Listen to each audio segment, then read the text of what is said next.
What is up, guys? JayFerGaming here. Welcome back to my F1 2016 career mode. This is the Belgian Grand Prix. First of all, I'd like to apologise that we have this screen instead of the usual on the laptop introductory screen. That clip actually corrupted. I'm just thankful that it wasn't a clip from qualifying or the race, so things aren't too bad.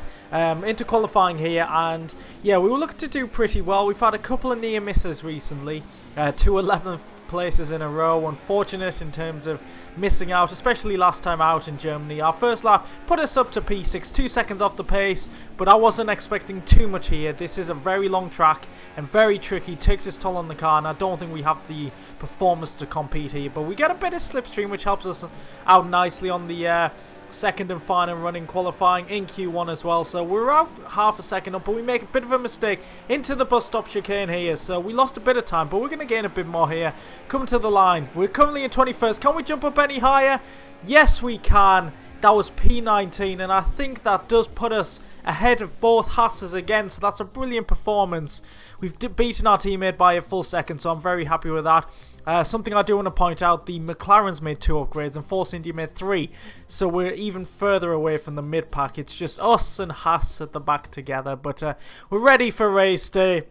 I was obviously hoping for some unpredictable classic Spa weather, but we had absolutely none of it, unfortunately. So it looks like it's going to be a fully dry race, and yeah, that's not going to help us at all, because with the longest lap of the season, a true test of a car, we're going to be absolutely screwed, I reckon. So this could be a race when we're near the back, but I'm thinking I'm going to try an alternate strategy. I know the one stop has worked in the past here for the AI, so I'm going to go for that and hope that that puts us further up the order. So Lewis Hamilton has pole, but let's pass it over to Crofty to see the rest of the grid. So before the off, let's remind ourselves of yesterday's qualifying session with a look at the starting grid. Lewis Hamilton lines up on pole position, with Nico Rosberg alongside. Looking down the rest of the grid, we have Massa, Vettel, Daniel Ricciardo, and Raikkonen, Bottas, Perez, Sainz, and Daniel Kvyat, Alonso, Hulkenberg, Kevin Magnussen, and Wehrlein, Haryanto, Palmer, Max Verstappen, and Jenson Button, Sauber and Grosjean, Esteban Gutierrez, and Marcus Ericsson rounds off the grid. So a very interesting grid there. I noticed the Williams were very high up the order, considering they have, I think, the 9th best car overall, which is absolutely incredible. In terms of strategy, we are getting recommended to do a 2-stop, but I need to try something different here, guys, to be competitive and to have a bit of wheel-to-wheel action, to be fair. So I'm going to go for the 1-stop, and I'm actually going to start on the mediums. I know they're very slow around here, and I don't like driving around on the hardest compound, but I think it's worth the risk. So let's see how we do in this Belgian Grand Prix. Building up. Starting the Belgian Grand Prix, 5 lights and lights out, and away we go. So we get an okay start on these medium compound tyres, looking to make up a few positions going into turn 1. Can we go up the inside of people? Yes, we can. Side by side with the Red Bull. The two man is getting very close and comfortable together. Haryanto weaves across the track a little bit, so we lose a bit of momentum, but we're settling in just behind the Indonesian in 15th position. But we'll be looking to make up positions at the top of Eau Rouge with a bit of straight line speed and slipstream. But there's a few slow cars ahead. Haryanto, and we make a bit of contact with the back of the man, and sweeping to the right on the grass. Oh, how we didn't lose it there, I do not know. We've actually made a couple of positions, surprisingly. Side by side with Kvyat in the Toro Rosso. He is on the super soft tyre, so I expect him probably to get past. Side by side. We continue to go. He'll get better traction, but I'll be still looking to make up the position. Diving up the inside. No, he cuts across us. We make a bit of contact. We virtually push him through the corner there, but we're up to P14. So overall, a solid start, and we can build on that. Hopefully we can have some solid pace on these medium compound tyres. Take these to around lap 12, and then go on to the softs and go for a respectable position. But here's a replay from the top of Eau Rouge, just how close things got. We made a bit of contact with Haryanto, as Haryanto went for the same gap we did. He went on the grass to the left, we went on the grass to the right, and we actually gained positions incredibly. But skipping, coming through Blanchimont here, side by side with Palmer on the super soft tyres. I did overtake a few cars on the quickest compound, so no doubt they'll be trying their best to get ahead of me. Locking up into the bus stop chicane, just staying ahead of Palmer, luckily not making any contact, defending our P14, and I've got a feeling we'll be doing a lot of defending in this race, as we are obviously the slowest car, but with the slowest compounder tyres. Oh, Bottas has spun out there at the chicane there. He was, I think he was actually in a decent position, so he's lost out massively. Side by side, actually he's in a sandwich with the two man as he gets a clip from the outside. Unluckily spun into the wall, and he's lost his front wing as well. So you can just see all the cars streaming past there.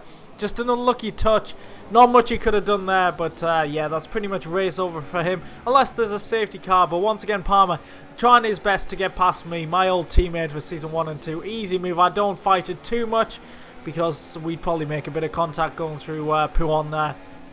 I've actually remembered the two names of the corners where we're going to have the most action. Pouhon and Blanchimont. Obviously, everyone knows Eau Rouge, but we're coming up to Eau Rouge now. Hulkenberg, he's going for the move. Side by side through here. Can we make through without any contact? And we have. We've lost the position, I think. We're still hanging it in there, though. Have we got better straight line speed than the Force India? Does he have DRS? He should do, and that's why he's staying ahead of us. We're going to fight back, side by side, into the chicane. We've got the outside line, and no, we can't fight Hulkenberg. He has the better car, the grippier tyres, so we're going to be incredibly slow in this first stint. I've got to make you guys understand that. So there's going to be a lot of cars overtaking us, and it's going to be demoralising. And Kvyat is just sat in the entry to the pit lane. That's really weird. So is he coming in for a pit stop? It looks like he is, and he just stops. Are you scared of the pits, lad? Is there an invisible wall? I don't know what is going on here. That's very strange. I don't think I've seen that before. But Fernando Alonso in the very slow McLaren Honda. I say very slow. They've had quite a few upgrades recently. So their Honda power unit could be quite powerful now as Alonso goes to the move. We're going to try and defend around the outside. Bit of tyre-to-tyre banging, but nothing that's going to hurt any of our momentum too much. Alonso gets through with a brilliant move there, and just shows how much more grip he has compared to us. But yeah, he overtook us a little bit too early, I've got to say, because we're going to be fighting back. We stayed within DRS range, so let's see how powerful the power unit is. How is your Honda as Massa comes out of the pits?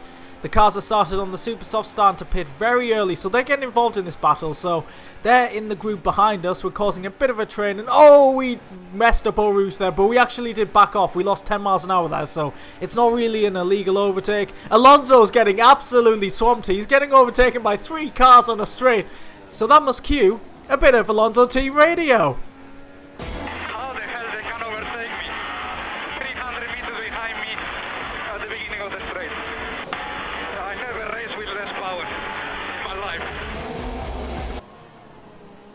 You gotta feel sorry for the lad. Verstappen was so far back on that straight, and he absolutely breezed past him. So we're up to P5 now. It could be P4 as who's that going up the inside? It's Verstappen actually. So we're down to P4. So the cars that are pitting are going to be very frustrated in my little train. And you can see on the minimap, as I say little train, it's a huge train. That was the aim of this strategy. We're going to be near the front, just slowing everyone up, so we can get involved in the mix. But clearly a lot of faster cars on fresher tyres are going to breeze past us, as we absolutely blast past the Red Bull, who clearly don't have any straight line speed either. So that puts us up to P3, but probably not for long. We really struggle out of that corner with no name.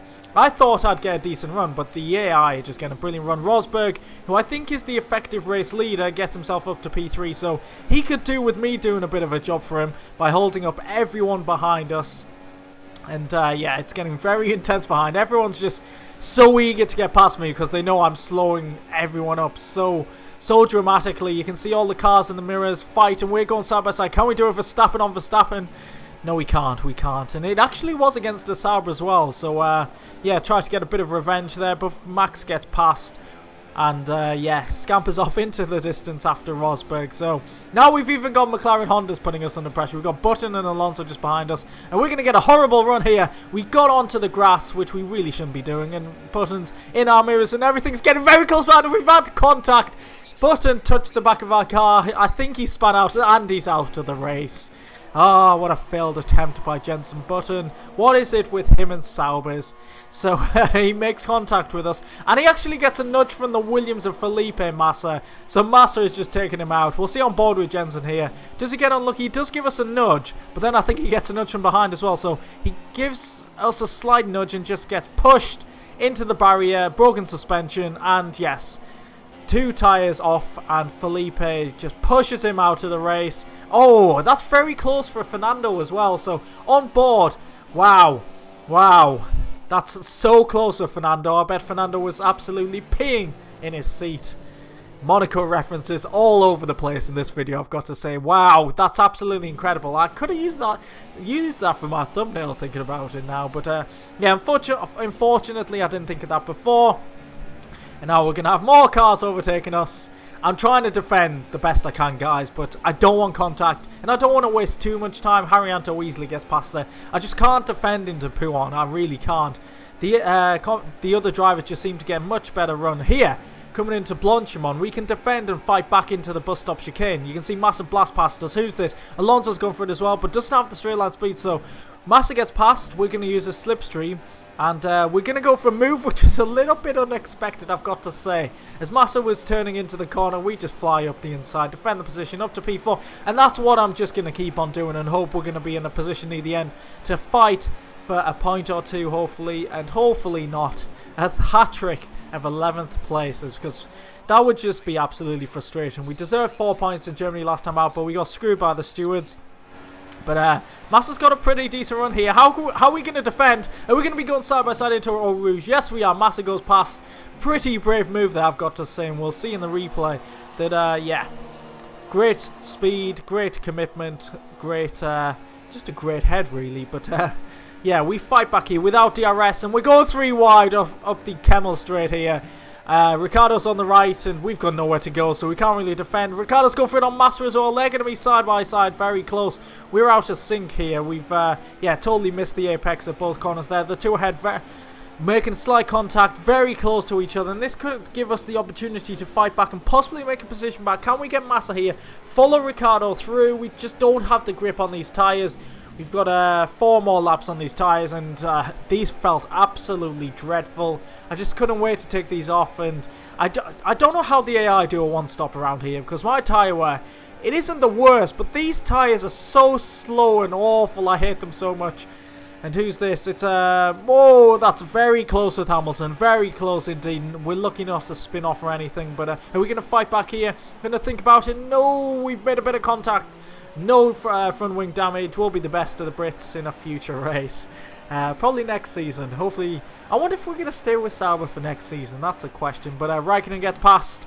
It really is demoralising just getting overtaken over and over again. But we're still only in 7th place. So it's not too bad. It's not like we're losing all these positions and dropping down to 16th. As Perez makes it 3 wide. As me and Perez repass Raikkonen. But there's nothing doing there. We can't do much. As we're getting closer and closer to the pit window. I was just wanting to drag the laps towards me. Where is that lap 12 where we can come into the pits? Raikkonen's passes a yellow flag. I think there's been contact at the top of Eau Rouge. It's another Williams, Felipe Massa. This could be redemption for Jenson Button and what happened before. Side by side up Eau Rouge. Brave stuff. Massa makes a bit of contact with, I think that's Perez there. Not a huge impact, so I don't think Massa actually has any damage there. But Perez seems to come from nowhere. Massa squeezes Perez onto the curb. Perez has the momentum, and yeah, just a little bit of contact. And yeah, it's been a bad race for Williams. They had a brilliant qualifying session, but things have gone so badly for them in the race. Carlos Sainz, who usually at the front, he should be scoring more points really, with the best car in F1. Toro Rosso, the best car in F1. Who would have thought? But more of a train. 52% tyre wear, so it's not the biggest, considering we're halfway through the race, but we're getting put under so much pressure. Palmer now, there's a Ferrari, there's a Manor. I'm surprised there hasn't been a mass pile-up behind me, I've got to say. I mean, the Button incident was quite big, but it only really involved one car. As we defend from Palmer, and not getting great traction at all. These tyres just feel absolutely horrible. And Palmer goes for a bit of a dummy there. Pretty decent move, I've got to say, as he flies up the inside. But we'll get DRS after Eau Rouge. So was it a great move from Palmer? Probably not. He isn't the greatest driver, as we all know by now. So as long as we can keep Verline behind us, we should have a great run at Palmer after Eau Rouge. So bit of rich mix, bit of straight line speed, bit of DRS, and we're going to breeze past him. That we know from past experience that Renault has some decent straight line speed, but not anymore, as we go back into 6th place. So considering we're about to make our first pit stop, 6th place. It doesn't sound too bad, really, does it? So, if we can stay around here, then obviously things are going to look pretty rosy. But we're coming into the pit, so I don't really want to fight too much. But I was thinking, I need the inside line to get into the pits, guys. So give me some space. So we're fighting with Palmer through Blanchimont. Verline's there as well. I need the inside line for the pits. We were just looking for that gap. That got incredibly close with Palmer there. But we can get off these horrible medium compound tyres and put on the soft tyres. So we'll have a bit of grip in the early doors. And yeah, hopefully we can keep cars behind us once again. So there's a couple of cars coming in the pits with us. I see a Renault behind us. And is anyone going to hold us up? Yes, they are. No, we've been jumped by Raikkonen, and I think that was Magnussen. So that's not going to do our cause much good at all, is it? So I think cars around us are going to pit in the next few laps for their final stop. So I was hoping just to stay ahead of them, but no. It seems like everyone got the overcut on me. I mean, I didn't think I was that slow. Them are worn tyres compared to my fresh softs. That shows how slow we really were. So I think about 4 or 5 cars have got the overcut on us. This could be our genuine position of P17. I don't know how this has panned out, but well, I know how it's panned out. I can't process how it's worked out like this. But yeah, up to P16 as Gutierrez makes his final pit stop, and I think genuinely everyone has pitted, and this is our genuine position. We've dropped from P6 to P16 in the pit stop phase, which is incredible. But my main aim at this point was just to keep Gutierrez behind us, because yeah, we're just not quick enough. The car is not quick enough. The pace of the AI is very quick around here, and yeah, we're going to be holding off a Haas, which is very disappointing. And we actually do have rain falling in a few minutes, so that's something to it just throws up everything in the air. I was hoping to take advantage of that. You can see the clouds are closing in there, and Gutierrez, is he going to go for the move? He makes a bit of contact with Maria again. It's always the AI doing that, but Gutierrez, and are we going to defend from him? We're going to try a bit of contact. I'm just trying my best to keep him behind us. I just want to salvage some pride from this, because P16 isn't a bad finish, to be fair. I was just hoping for more as I was in like P6 earlier on. Bit of a dive bomb coming up. Had to go for it, and it worked out perfectly. It was actually a brilliant move. Kept Gutierrez behind us. That's going to be the aim for the rest of the race. Keep Gutierrez, and I think Felipe Massa behind us. And yeah, P16 will try and salvage that. Bottas has actually retired from the race, so he's had... Well, Williams have had an absolute shocker, really, haven't they? Considering they had 2 cars in the top 10. No safety car as we're near the end of the race. We know how the safety car works by now. Gutierrez has passed. Is Massa going to come past as well? We're not brave on the brakes at all into the chicane. The AI very late indeed on the brakes, trying to fight with Massa, but no. We just don't have the car performance to fight. It's very frustrating. It really is. And I thought, it is drizzling now. We've got nothing to lose. We're going to take a strategic gamble and just go for the intermediate tyres. We were sliding and slipping and sliding on that lap a little bit, but it is drizzling, and we have been told it's going to be light rain for 20 minutes. So I thought, might as well take the risk. I mean, there's nothing to lose. A couple of positions, but who cares? We're going to bat Ericsson in the teammate battle. We're surely not going to get sacked from Sauber, so it's worth taking a risk like this to gain a couple of positions to salvage a bit of pride. It didn't feel too bad, but it definitely wasn't into conditions. And as we get to the final lap, Rosberg has won, and we're just losing more time. This is when DRS gets disabled. It's a little bit frustrating, but I thought it was worth the gamble. So yeah, we're not going to lose much from this, and yeah, that's going to be the Belgian Grand Prix.